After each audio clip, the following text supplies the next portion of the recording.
This is a review on the Dylnk Cast Pro for the Tesla here. This is a really easy way to get the Apple CarPlay interface on your Tesla screen. It's a very simple process. It took me about 15 minutes to set it up. So you get this box here. The USB-C cable just goes right into the console. I'm using this on a Tesla Cybertruck, just synced up with flawless and very, very pleased with it. But outside of the CarPlay, best of all, you also get the screen mirroring on here, so you can get video and everything on your screen. Very simple process. So basically, you're just going to go to this app right here. Just go to CarPlay. Just click on the CarPlay here. Just get it ready to go. And then we're just do the screen mirroring on the iPhone here. Just hit screen mirroring. It's going to choose the, it's going to pull up, it's like a Z something here. Once that pulls up, it's just going to screen mirror flawlessly. Just takes a second to connect sometimes. Let's see. Here we go. ZJ AirPlay. So we got it synced up right here. Just takes a second. There you go. See, it's on the screen.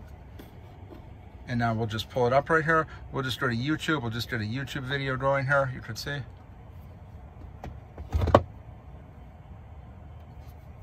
So it's just playing exactly what's on the screen.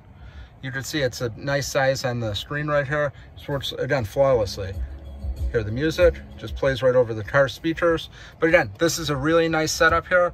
Very pleased with this. This Dylnk company did a really fabulous job on this. And again, you just want to switch back over to the CarPlay. You're just going to stop the screen mirroring here.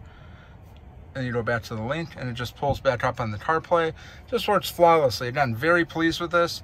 Very happy with this box right here. Again, it's just, this is just going to be tucked into the console right here. It doesn't take up a lot of room and you don't even know it's going. Like I said, I've used this for about a week and no problems at all. When you do pull up to your house, sometimes it does get kicked off the connection. It does pull up your home Wi-Fi if you have it set up there. So sometimes you will see it connect or not connect really good at once you're leaving your house. But once you're driving, it works flawlessly. It haven't had too many problems of it disconnecting at all. And again, just very pleased with this. Again, Dylnk Cast Pro box, highly recommend this.